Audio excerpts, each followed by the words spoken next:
से ही भक्ति मते शक्ति दिए मो स्वप्न पाखे पहुँचापी।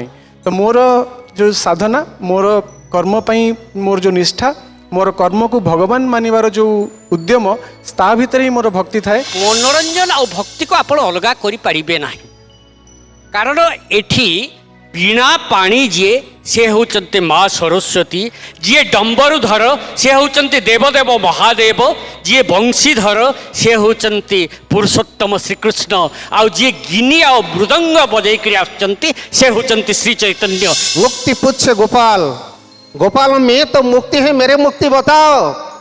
गोपाल कहे पड़े रहो यही से गैले में, साधु संत एवं मेरे दर्शन का है।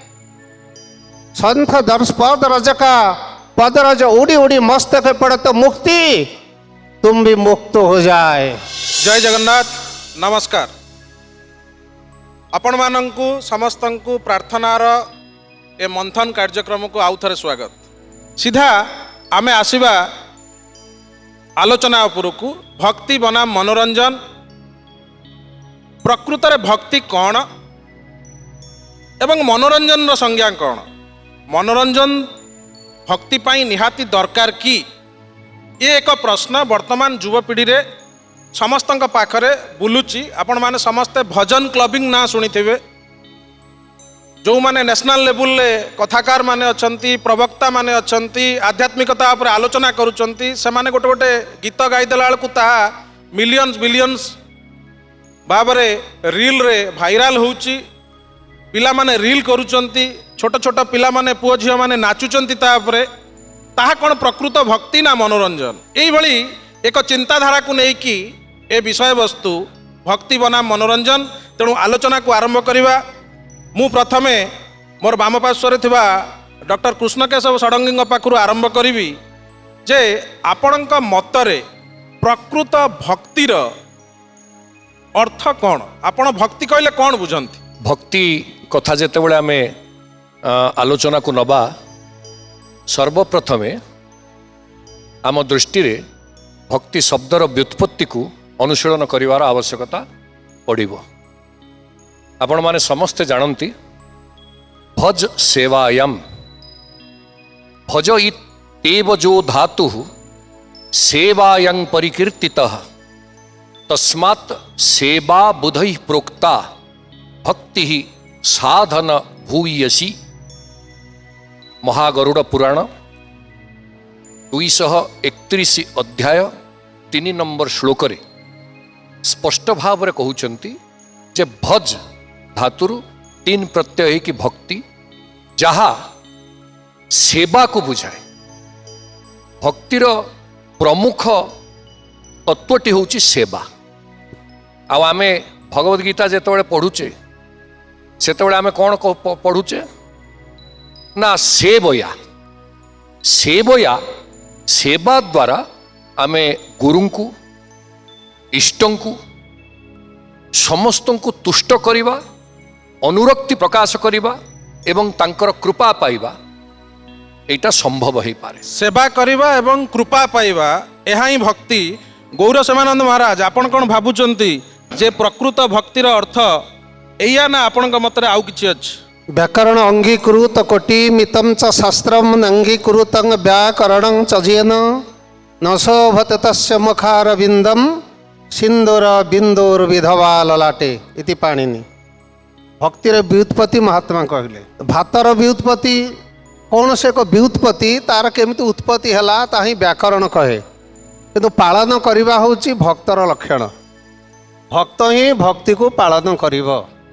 स्थायी भाग भगवत सचिदानंद मंगले स्वतः प्रकाशत चिते सा भक्तिरिति कथ्यते। नारद भक्ति सूत्र। मुक्ति पुच्छ गोपाल, गोपाल में तो मुक्ति है, मेरे मुक्ति बताओ। गोपाल कहे पड़े रहो यही से गैले में, साधु संत एवं मेरे दर्शन का है। संत दर्श पद रज का पद रज उड़ी उड़ी मस्तक पड़े तो मुक्ति तुम भी मुक्त हो जाए। पांच मुक्ति को कहले आपण को मुक्ति किए करे? 5 जन मुक्ति कर तल कर जोड़ी कही थे आम जदि मुक्ति पाऊ कल्याणी भक्ति महाराणी द्वारा मुक्ति को जे मुक्ति दियंती सही ଅଧିଶ୍ୱରଣୀ ହେଉଛନ୍ତି ଭକ୍ତି କଲ୍ୟାଣମୟ ଭକ୍ତି ମହାରାଣୀ। ମୁକ୍ତି କି ଯିଏ ମୁକ୍ତି ଦିଅନ୍ତି ସିଏ ହେଉଛନ୍ତି ଭକ୍ତି। ସଂସ୍କୃତ ଶ୍ଳୋକ ମାଧ୍ୟମରେ ମହାରାଜ ଅତି ସୁନ୍ଦର ଭାବରେ ବୁଝେଇଲେ। ତା ଦେହରୁ କିଛି ମୁଁ ବୁଝିଲି, କିଛି ବୁଝିପାରିଲିନି। ଆପଣମାନଙ୍କର ଯେଉଁମାନେ ପଣ୍ଡିତ ଗୁଣୀ ଜ୍ଞାନୀ ଅଛନ୍ତି ବସିଛନ୍ତି ସେମାନେ କିଛି ବୁଝିଥିବେ, ଯେଉଁମାନେ ପଛରେ ଯୁବପିଢ଼ି ଅଛନ୍ତି ହୁଏତ କିଛି ବୁଝିପାରିନଥିବେ। ତେଣୁ ମୁଁ ସଭ୍ୟଙ୍କ ପାଖକୁ ଆସିବି। ଆପଣ ଯୁବକମାନଙ୍କୁ ବର୍ତ୍ତମାନ ପ୍ରତିନିଧିତ୍ୱ କରୁଛନ୍ତି। ବର୍ତ୍ତମାନ ଆଗଧାଡ଼ିର ନାୟକ ଆପଣ ପୁଷ୍କରାଠୁ ଆରମ୍ଭ କରି ବିଭିନ୍ନ କମର୍ସିଆଲ ଚଳଚ୍ଚିତ୍ର ଭିତରକୁ ଯାଇଛନ୍ତି। ଆପଣ କେମିତି ଭାବୁଛନ୍ତି ଯେ ଆପଣ କେମିତି ପ୍ରତିପାଦିତ କରିବେ ଯୁବପିଢ଼ି ଆଗରେ ଭକ୍ତିର ଏ ସଂଜ୍ଞାକୁ? ମୋର ପରିଚୟ ଦେବି ଆଉ ସେଇ ପରିଚୟ ମାଧ୍ୟମରେ ଭକ୍ତିର କଥାଟିକୁ ମୁଁ କହିବା ପାଇଁ ଚାହିଁବି।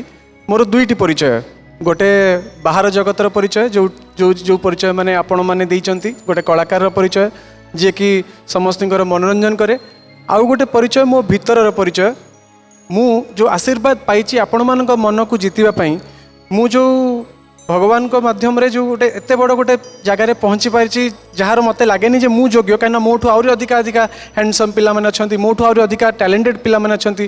କିନ୍ତୁ ଯଦି ମୋତେ ପ୍ରଭୁ ସେଇ ଶକ୍ତି ଦେଇଛନ୍ତି, ବାଛିଛନ୍ତି, ତାହେଲେ ତା ପଛରେ କେଉଁଠି ନା କେଉଁଠି ମୋର ଭକ୍ତି ମୋତେ ସାହାଯ୍ୟ କରିଛି। ଆଉ ଯେଉଁଟା ମୋ ଭିତରେ ଅଛି, ଯାହାକୁ ମୁଁ ପ୍ରତ୍ୟେକ ଦିନ ଚେଷ୍ଟା କରେ ଟିକେ ଫିଲ୍ କରିବା ପାଇଁ, ଆଉ ସେଇ ଭକ୍ତି ମୋତେ ଶକ୍ତି ଦିଏ ମୋ ସ୍ୱପ୍ନ ପାଖରେ ପହଞ୍ଚିବା ପାଇଁ। ତ ମୋର ଯେଉଁ ସାଧନା, ମୋର କର୍ମ ପାଇଁ ମୋର ଯେଉଁ ନିଷ୍ଠା, ମୋର କର୍ମକୁ ଭଗବାନ ମାନିବାର ଯେଉଁ ଉଦ୍ୟମ, ତା ଭିତରେ ହିଁ ମୋର ଭକ୍ତି ଥାଏ। ଆଉ ଦେଖନ୍ତୁ ସେଇ ଭକ୍ତି ଥିଲା ବୋଲି ଆଜି ଭକ୍ତିର ଏଇ ମନ୍ଥନ କାର୍ଯ୍ୟକ୍ରମକୁ ଯେଉଁ ମନୋରଞ୍ଜନ ବାଣ୍ଟୁଥିବା ଗୋଟେ ଅଭିନେତା ଆସିକି ପହଞ୍ଚି ପାରିଛି। ମନୋରଞ୍ଜନରୁ ଭକ୍ତି କି ପହଞ୍ଚି ପାରିଛନ୍ତି। ଭିତରେ ଭକ୍ତି ଥିଲା ବୋଲି ଅନ୍ତର୍ନିହିତ ଶକ୍ତି ଭିତରେ ଭକ୍ତି ପ୍ରତିପାଦିତ ହୋଇଛି। ଜ୍ଞାନ ଭାଇ, ଆପଣ ତ ବ୍ୟଙ୍ଗ କବି, ବିନା ମନୋରଞ୍ଜନରେ ଭକ୍ତି ହେଇପାରିବ କି? ଯୁବପିଢ଼ିମାନଙ୍କ ପାଇଁ କ'ଣ କହିବେ? ଆଉ ଭକ୍ତି ବିଷୟରେ କହିବିନି। ମନୋରଞ୍ଜନ ବିନା ଭକ୍ତି ହେଇପାରିବ କି ନାହିଁ? ଭକ୍ତିଟା ବି ମୁଁ ଯେତିକି ବୁଝିଛି ମୋର ବି ଜ୍ଞାନ ଅନୁସାରେ, ଆଜିକାଲି ପିଲାଙ୍କୁ ଭକ୍ତିକୁ ଅନ୍ୟ ଭାବରେ ବୁଝେଇଲେ ଅସୁବିଧା। ଇଂରାଜୀ ଶବ୍ଦ ସହିତ କିଛି ବୁଝେଇବାକୁ ପଡ଼ିବ। ଡିଭୋସନ୍, ସରେଣ୍ଡର, ଆଟାଚମେଣ୍ଟ, ଏସବୁ ହେଉଛି ଭକ୍ତିର ଅନ୍ୟ ଗୋଟେ ଗୋଟେ ନା। କିନ୍ତୁ ଇଏ ସମାନାର୍ଥବୋଧକ ଶବ୍ଦ ନୁହେଁ। ଏ ସବୁଯାକ ମିଶିକିରି ସବୁକୁ ଯିଏ ଆତ୍ମସାତ କରିଦିଏ, ସେ ଶବ୍ଦଟା ହେଉଛି ଆମର ଭକ୍ତି ଶବ୍ଦ। ଆମେ ସେଇ ଭକ୍ତିରେ ଅଛୁ। ବାକି ମନୋରଞ୍ଜନ କଥା, ମନୋରଞ୍ଜନ ଆଉ ଭକ୍ତିକୁ ଆପଣ ଅଲଗା କରିପାରିବେ ନାହିଁ। କାରଣ ଏଠି ବୀଣା ପାଣି ଯିଏ, ସେ ହେଉଛନ୍ତି ମା ସରସ୍ୱତୀ। ଯିଏ ଡମ୍ବରୁଧର, ସେ ହେଉଛନ୍ତି ଦେବଦେବ ମହାଦେବ। ଯିଏ ବଂଶୀଧର, ସେ ହେଉଛନ୍ତି ପୁରୁଷୋତ୍ତମ ଶ୍ରୀକୃଷ୍ଣ। ଆଉ ଯିଏ ଗିନି ଆଉ ମୃଦଙ୍ଗ ବଜେଇକରି ଆସୁଛନ୍ତି, ସେ ହେଉଛନ୍ତି ଶ୍ରୀ ଚୈତନ୍ୟ। ଏଠି ଭକ୍ତି ଆଉ ମନୋରଞ୍ଜନକୁ ଅଲଗା କରିହେବ ନାହିଁ। ଭକ୍ତି ଆଉ ମନୋରଞ୍ଜନ ଏକାଠି ଅଛନ୍ତି। ଭକ୍ତି ମନୋରଞ୍ଜନ ଏକାଠି। ଡକ୍ଟର ଷଡ଼ଙ୍ଗୀଙ୍କ ପାଖକୁ ଆସିବି। ଭାଇ ଆପଣ କୁହନ୍ତୁ, ଭକ୍ତି ଆପଣ କହିଲେ ସେବା ହିଁ ଭକ୍ତି, କିନ୍ତୁ ଏଠି ପ୍ରଶ୍ନ ଆସୁଛି ଭକ୍ତି ସହିତ ମୃଦଙ୍ଗ, ଭକ୍ତି ସହିତ ବୀଣା। ତେଣୁ ଇଏ ଯେଉଁ ଭକ୍ତି ଆଉ ମନୋରଞ୍ଜନର ଯେଉଁ ପ୍ରସଙ୍ଗ ଆମେ ଆଲୋଚନା କରୁଛେ, ଏ ପ୍ରସଙ୍ଗ ଭିତରେ ଭକ୍ତି ସହିତ କ'ଣ ମନୋରଞ୍ଜନ ପ୍ରକୃତ ଜଡ଼ିତ? ବର୍ତ୍ତମାନର ମନୋରଞ୍ଜନ ଦେଖନ୍ତୁ, ଆପଣ ମନୋରଞ୍ଜନ କ'ଣ ଅର୍ଥ କରୁଛନ୍ତି ମୁଁ ଜାଣିନି। ଭଗବାନ ଭଗବତ ଗୀତା 10ମ ଅଧ୍ୟାୟ 22 ନମ୍ବର ଶ୍ଳୋକରେ ନିଜେ କହିଛନ୍ତି, ଇନ୍ଦ୍ରିୟାଣାଂ ମନଶ୍ଚାସ୍ମି। ମୁଁ ହେଉଛି ଇନ୍ଦ୍ରିୟମାନଙ୍କ ଭିତରେ ମନ। ଭଗବାନ ଯେତେବେଳେ ନିଜକୁ ମନ ବୋଲି ସ୍ୱୀକାର କରିନେଇଛନ୍ତି, ଭୂତାନାମସ୍ମି ଚେତନା, ଭୂତମାନଙ୍କ ଭିତରେ ମୁଁ ଚେତନା, ସେତେବେଳେ ମନୋରଞ୍ଜନକୁ ଆମେ ଅନ୍ୟ ଅର୍ଥରେ ନେବା କାହିଁକି? ମୋର ନିଜସ୍ୱ ମତ ହେଉଛି, ମନୋରଞ୍ଜନ ଶବ୍ଦ ଯେତେବେଳେ ଆମେ ବ୍ୟବହାର କରୁଛେ, ମନ ଯାହାଦ୍ୱାରା ଅଭିରଞ୍ଜିତ ହେଉଛି, ଭଗବାନଙ୍କର ଭଜନ ହେଇପାରେ, କୀର୍ତ୍ତନ ହେଇପାରେ, ଶ୍ରବଣ ହେଇପାରେ, ମନନ ହେଇପାରେ, ଯୋଗ ହେଇପାରେ, ନିଧିଧ୍ୟାସନ ହେଇପାରେ, ଯେଉଁଥିରେ ଆପଣଙ୍କ ମନ ସନ୍ତୋଷ ଲାଭ କରୁଛି, ରଞ୍ଜିତ ହେଉଛି, ଆତ୍ମ ସନ୍ତୋଷରେ ଆପ୍ୟାୟିତ ହେଉଛି, ସେ ହିଁ ଆପଣଙ୍କର ଭକ୍ତିକୁ ଉଦ୍ରେକ କରିବା ପାଇଁ ଯଥେଷ୍ଟ। ମନୋରଞ୍ଜନ ଦ୍ୱାରା ଭକ୍ତି ସଞ୍ଚାରିତ ହେଉଛି। ମହାରାଜ, ବର୍ତ୍ତମାନର ମନୋରଞ୍ଜନ ଆପଣ ଦେଖୁଥିବେ, ବଡ଼ ଡିଜେ ବାଜୁଛି, ବହୁତ ବଡ଼ ବଡ଼ ସାଉଣ୍ଡ ହେଉଛି, ପୁରା ର୍ୟାମ୍ପ ପେଣ୍ଡାଲ ସଜା ହେଉଛି, ତା ଦେହରେ ପାଶ୍ଚାତ୍ୟ ବିଟ୍ କିଛି ବାଜୁଛି, ତା ଦେହରେ ଯୁବକ ଯୁବତୀମାନେ ନାଚୁଛନ୍ତି। ଆ ଦ୍ୱାରା କ'ଣ ଭକ୍ତି ଜାଗ୍ରତ ହେବ ବୋଲି ଆପଣ ଭାବୁଛନ୍ତି? ଚିତ ତୁମ ଚେତ ହୃଦୟ ସନ୍ତ ହୃନ୍ମାନ ସମନଃ। ଏଇ ଯେଉଁ 7ଟି ପ୍ରକାର ପ୍ରକୃତିର ମାନବ ଅଛନ୍ତି, ଏମାନଙ୍କର ସମସ୍ତଙ୍କର ମନ ମନ ନୁହେଁ, ସମସ୍ତଙ୍କର ଚିତ ନୁହେଁ, ସମସ୍ତଙ୍କର ହୃଦୟ ନୁହେଁ, ସମସ୍ତଙ୍କର ହୁରୁନ ନୁହେଁ, ହୃନ୍ ହନ୍ଦାତୁ ଅର୍ଥାତ୍ କେବଳ ହନୁମାନ ପାଖରେ ହୃନ୍ ବ୍ୟବହୃତ ହେଇଛି, ତାଙ୍କ ମନଟାକୁ ହୃନ୍ ବୋଲି କୁହାଯାଇଛି। ଆଉ ସୃଷ୍ଟିରେ କାହାରି ନାହିଁ। ଚିତ ତୁମ ଚେତ ସ୍ୱାନ୍ତ ଅନ୍ତିମ ଜୀବନର ଲକ୍ଷ୍ୟ।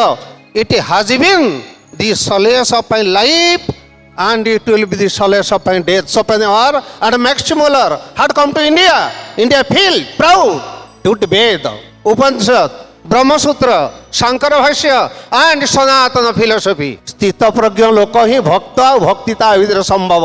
ଆଉ ପ୍ରକୃତିସ୍ଥ ଯେଉଁମାନେ ମନୋରଞ୍ଜନ ନିମିତ୍ତ ମଦ ପିଇଲେ, କୀର୍ତ୍ତନ କଲେ ବିଭିନ୍ନ ଷ୍ଟାଇଲରେ, ସ୍ୱରତ ପ୍ରମାଦାତ ଗୋଟିଏ ସ୍ୱର ନେଇ ଶ୍ରୀରାଗ ବସନ୍ତ ଥବ ମେଘ ମଲ୍ଲାରେ ବଚ ଭୈରବ ପଞ୍ଚମ ସ୍ଥିତ ନଟରାଗ ସ୍ଥିତ ସ୍ୱରା। ଏ ସ୍ୱର ତ ପ୍ରମାଦ, ଏ ଭକ୍ତିରେ ସ୍ୱରର ପ୍ରମାଦ ଅଛି। ଇନ୍ଦ୍ର ଶତ୍ରୁ ବିବର୍ଦ୍ଧସ ଅର୍ଥାତ୍ ଇନ୍ଦ୍ରର ଶତ୍ରୁ ଯିଏ ମରୁ, ଭାଗବତଙ୍କର କଥା ବହୁବ୍ରୀ ଷଷ୍ଠୀର ମିଶ୍ରଣ ହେଇଗଲା। ଆମ ସ୍ୱରରେ ମହାପ୍ରଭୁ ଚୈତନ୍ୟ ଦେବ ଯେଉଁ ଭକ୍ତି ଉଦ୍ରେକ କଲେ, ସିଏ ଭକ୍ତି ଆମ ମନୋରଞ୍ଜନରେ ନାହିଁ। ଯଦି ମନକୁ ଆମେ ନିଜ ଭିତରକୁ ଆଣିବା, ଯଦି ଭଗବାନ ଶ୍ରୀକୃଷ୍ଣ କହିଥିବା ମନକୁ ଆମେ ମନ ବୋଲି ବୁଝନ୍ତି, ଆମେ ରଞ୍ଜନ କରିବା, ଆମ ଆତ୍ମା ମଧ୍ୟ ରଞ୍ଜିତ ହେବେ।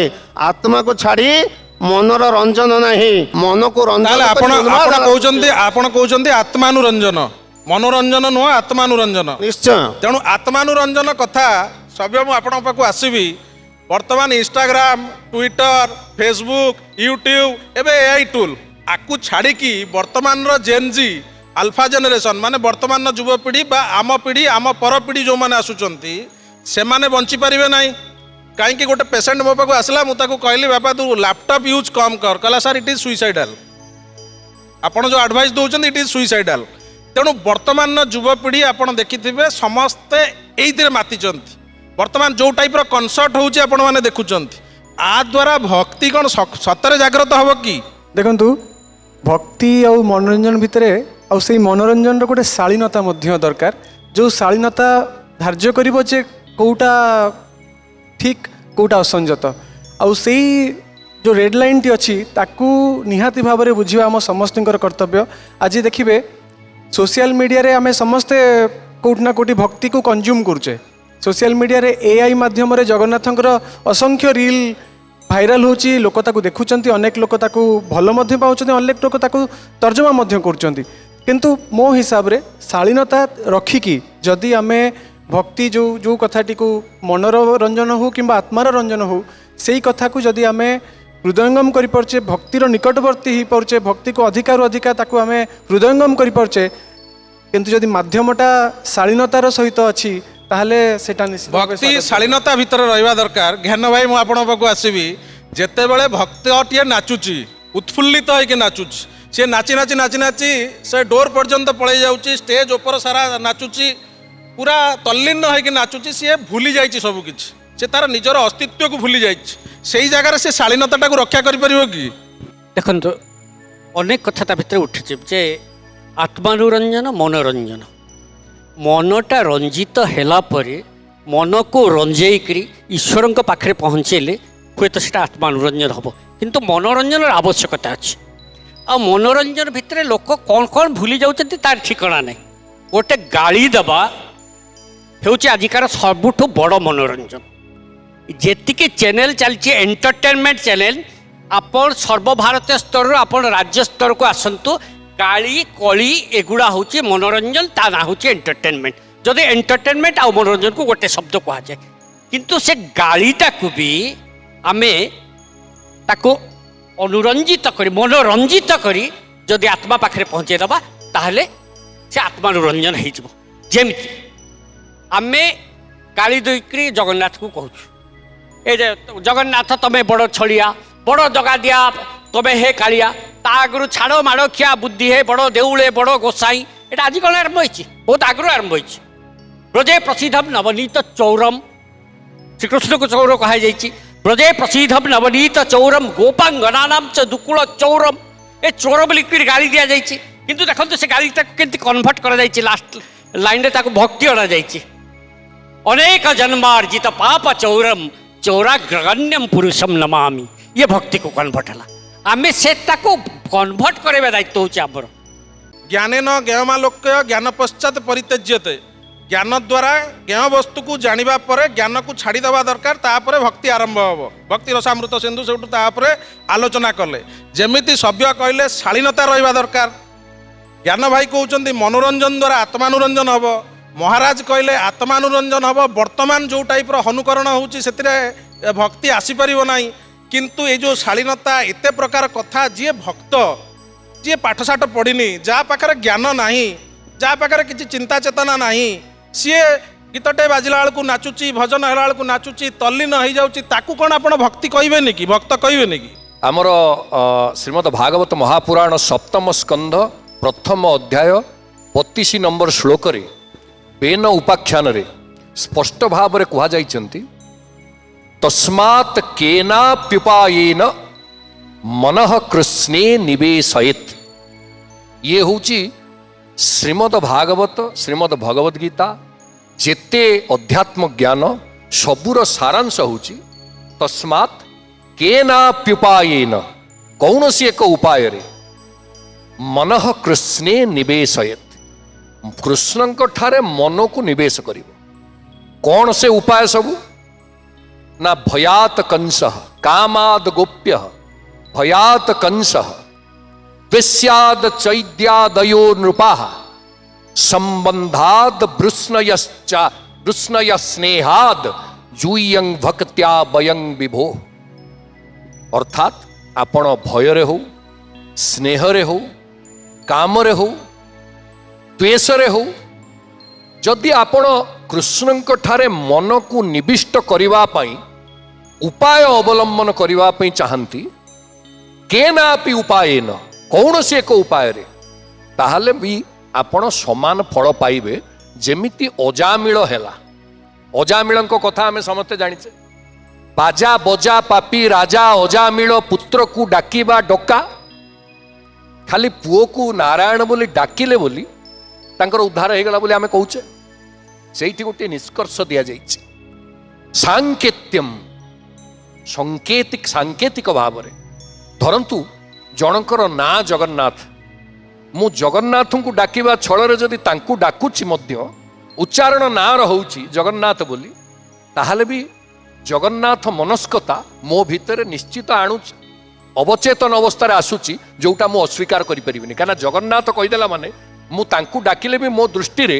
आउ गोटे स्वरूप प्रतिभात होउची सांकेत्यम पारिहास्यं बा परिहास छଳରେ काहाकु थट्टा जेमती ज्ञान होता महोदय अछंती से तो व्यंगर धुरीण व्यंगकार आमे ब्याज स्तुति पढ़ीचे साहित्य रे डॉक्टर शांतनु रथ महोदय अछंती भारतीय भी अछंती बढ़िया भक्ति गीत भक्ति कथा आमे करिथिले ब्याज स्तुति कौन जन को गाली बा थट्टा करिबा तारि भितरे तार अंतर रे गोटे स्रोत अछि सेटा होछि भक्तिर स्रोत किंतु ऊपर को देखा जीव गाली भली बाधिला जानी क्षमा कर नहिले रमा रमण दंडे दियो टाली तुम्भंकु जगन्नाथ आजम मनोरथ भरती करी देवी गाली ये जो गाली दबार परंपरा जहाँ आपण कहते ताको ही गोटे ना दिया ब्याज स्तुति अर्थात छलनार स्तुति तेणु सांकेत्यं पारिहास्यं बा स्तोभं हेलनमेव वा वैकुंठ नाम ग्रहण मशेषाघ हरं विदु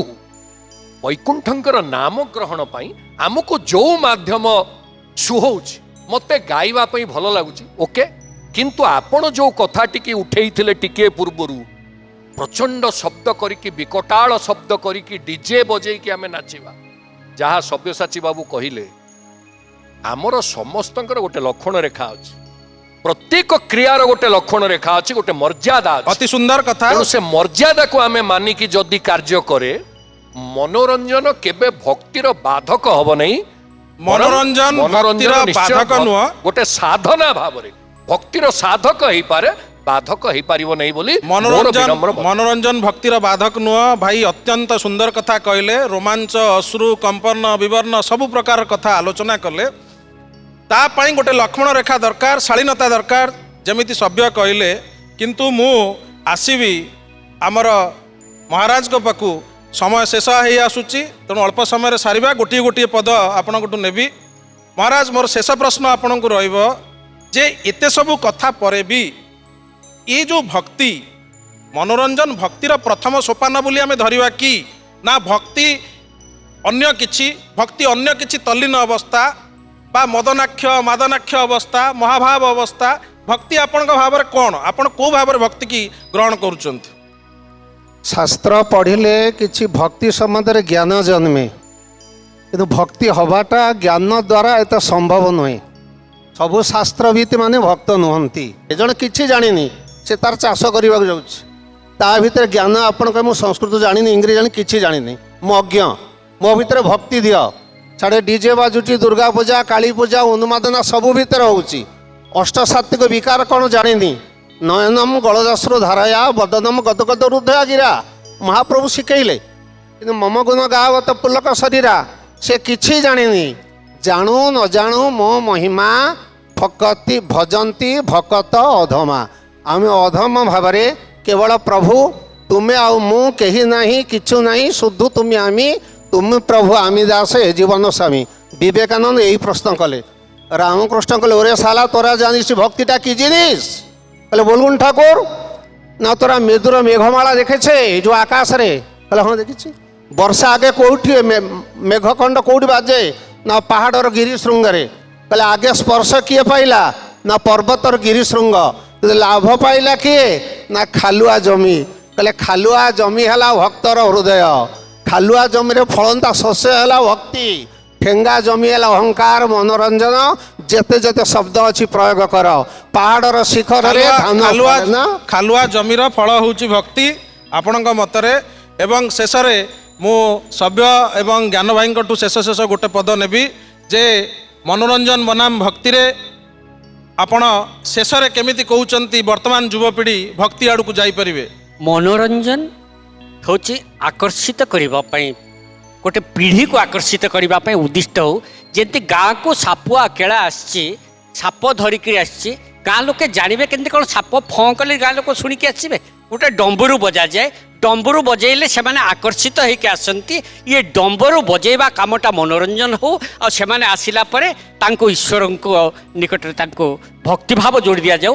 ଏଇଟା ଭକ୍ତିଭାବ ହଉ, ଏଇ କାର୍ଯ୍ୟଟା ନିହାତି ହେବା ଦରକାର। ଆପଣଙ୍କ ସେଥିପାଇଁ ଆବଶ୍ୟକ ହେଲେ ଯାହା ଯାହା କରାଯାଇପାରେ। ମାନେ ଅନେକ ସମୟରେ ଗାଳି ଦ୍ୱାରା ବି ଭକ୍ତି ଆସେ। ସଭ୍ୟ ଶେଷରେ ଆପଣଙ୍କୁ ପଚାରିବି ଯେ ଭକ୍ତି ବନାମ ମନୋରଞ୍ଜନରେ ବର୍ତ୍ତମାନ ଯୁବପିଢ଼ିମାନଙ୍କୁ ଆପଣ କ'ଣ ସନ୍ଦେଶ ଦେବା ପାଇଁ ଚାହିଁବେ? ନାଇଁ, ମୁଁ ଗୋଟେ ଅଭିଜ୍ଞତା କହିବି ଯେ ମନୋରଞ୍ଜନ କେତେ ସକ୍ସେସଫୁଲ୍ କରିପାରେ ଗୋଟେ ଆଧ୍ୟାତ୍ମିକ ଗୋଲ୍କୁ ପାଖରେ ପହଞ୍ଚିବା ପାଇଁ। ମୋର ବ୍ୟକ୍ତିଗତ ଗୋଟେ ଅଭିଜ୍ଞତା। ଓଡ଼ିଶାରେ ମୋର ଗୋଟେ ପରିଚୟ ଅଛି। ଗୋଟେ ଗାଁକୁ ପଳେଇଲେ ଯଦି ମୁଁ ଯାଉଛି ବୋଲି ଜଣାପଡ଼ିଯିବ, ଅଟୋମେଟିକାଲି ଗାଁ ଲୋକ ସମସ୍ତେ ଉଠି ଆସିବେ। କିନ୍ତୁ ଯେତେବେଳେ ଉତ୍ତରାଖଣ୍ଡର ପାହାଡ଼ି ଗାଁ, ଯେଉଁଠି ମୋର କୌଣସି ପରିଚୟ ନାହିଁ, ଯେତେବେଳେ ମୁଁ ସେଇଠି ସେ ମନ୍ଦିରର ପୁନରୁଦ୍ଧାର କାର୍ଯ୍ୟରେ ଯାଇଥିଲି, ମୁଁ ପ୍ରଥମେ ଗୋଟେ ଡାଟା ନେଇଥିଲି ଯେ ସେ ମନ୍ଦିର ପାଖରେ 5ଟି ଗାଁ ଅଛି। ମୋ ମନ ଭିତରେ ପ୍ରଥମ ପ୍ରଶ୍ନ ଥିଲା ଯେ ଯଦି ଏତେ ସୁନ୍ଦର ଗୋଟେ ଭବ୍ୟ ମନ୍ଦିର ଅଛି, ବୋଧେ ଏଠିକାର ଲୋକମାନଙ୍କ ପ୍ରତି କିମ୍ବା ଲୋକମାନଙ୍କର ମନ ଭିତରେ ଜଗନ୍ନାଥ ଚେତନା ନାହିଁ। ଅଛି ନା ନାହିଁ ଜାଣିବା ପାଇଁ ମୁଁ 5ଟି ଯାକ ଗାଁକୁ ବୁଲିଥିଲି। ଆଉ ମୋର ଟାର୍ଗେଟ୍ ଥିଲା ଯେ 5ଟି ଯାକ ଗାଁର ଲୋକମାନଙ୍କୁ ନେକ୍ସଟ ଦିନ ମନ୍ଦିରରେ ଏକାଠି କରିବା ପାଇଁ। ମୁଁ ସମସ୍ତଙ୍କୁ କହିଥିଲି ଯେ एक भजन का कार्यक्रम और भोजन का कार्यक्रम है, कल आपको जरूर आना है। से भजन कार्यक्रम ना रे ଆପଣ ବିଶ୍ୱାସ କରିବେନି 5ଟି ଗାଁର ଲୋକ ଏକାଠି ହେଇଗଲେ। ଆଉ ସେମାନେ ଆସିଲେ ବୋଲି ମୁଁ ଜାଣିବାକୁ ପାଇଲି ଯେ ସମସ୍ତଙ୍କ ମନ ଭିତରେ ମହାପ୍ରଭୁ ଅଛନ୍ତି ଏବଂ ଗାଁର ପ୍ରତ୍ୟେକ ଲୋକଙ୍କର କୂଳ ଦେବତା, ତାଙ୍କର ଆରାଧ୍ୟ ଦେବତା ହେଉଛନ୍ତି ପ୍ରଭୁ ଶ୍ରୀ ଜଗନ୍ନାଥ। ତ ଯଦି ମନୋରଞ୍ଜନର ସେ ଭଜନ କାର୍ଯ୍ୟକ୍ରମ ନ ହେଇଥାନ୍ତା ତାହେଲେ ବୋଧେ ଆଜି ମନୋରଞ୍ଜନ ଥାଇ ଯଦି ଭଜନ କାର୍ଯ୍ୟକ୍ରମ ନ ହେଇଥାନ୍ତା ହୁଏତ ଗାଁ ଲୋକମାନେ ଜଗନ୍ନାଥ ତତ୍ତ୍ୱ ଶୁଣିବା ପାଇଁ ଆସିନଥାନ୍ତେ। ଆକ୍ଚୁଆଲି ଭଜନ, କୀର୍ତ୍ତନ, ଜଣାଣ ଇଏ ସବୁ କଥା ଆମ ସହିତ ଯୋଡ଼ି ହେଇକି ଅଛି, ମନୋରଞ୍ଜନ ସହିତ ଯୋଡ଼ି ହେଇକି ଅଛି। ଯେମିତି ସେ ମନୋରଞ୍ଜନ ହେଉ, ଆତ୍ମାନୁରଞ୍ଜନ ହେଉ, ଯାହା ବି ହେଉ, ତାର ଗୋଟେ ଶାଳୀନତା ରହିବା ଦରକାର, ତାର ଏକ ଲକ୍ଷ୍ମଣ ରେଖା ରହିବା ଦରକାର। ସେଇ ଲକ୍ଷ୍ମଣ ରେଖା ଭିତରେ ସୋସିଆଲ ମିଡ଼ିଆ ଟୁଲ୍ ଯେକୌଣସି ଭାବରେ ସେଇ ଲକ୍ଷ୍ମଣ ରେଖା ଭିତରେ ରହି ଯାହା ବି କରିବେ ତାହା ମନୋରଞ୍ଜନ ହେବ। ଏବଂ ସେଇ ମନୋରଞ୍ଜନ କେଉଁଠି ନା କେଉଁଠି ସୁପ୍ତ ଅବସ୍ଥାରେ, ଯେମିତି ଭାଇ କହିଲେ ନାମ ହିଁ କେବଳମ୍, सेई सुप्त अवस्था सांकेतिक अवस्था हो सुप्त अवस्था हो जेकोसी अवस्था हो निज भितर से दृढ़ भक्ति की जाग्रत आउ से दृढ़ भक्ति जाग्रत हेले महाराज जो भक्ति तत्व कथा कहते से भक्ति तत्व को उपलब्धि करहब यह ही हूँ प्रकृत सत्य। तेणु आज जो आलोचना चक्र भक्ति बनाम मनोरंजन ये परस्पर परिपूरक किंतु एक लक्ष्मण रेखा माध्यम तेणु विचार आपणकर विचार निश्चय करेंगे। रोचु जय जगन्नाथ नमस्कार।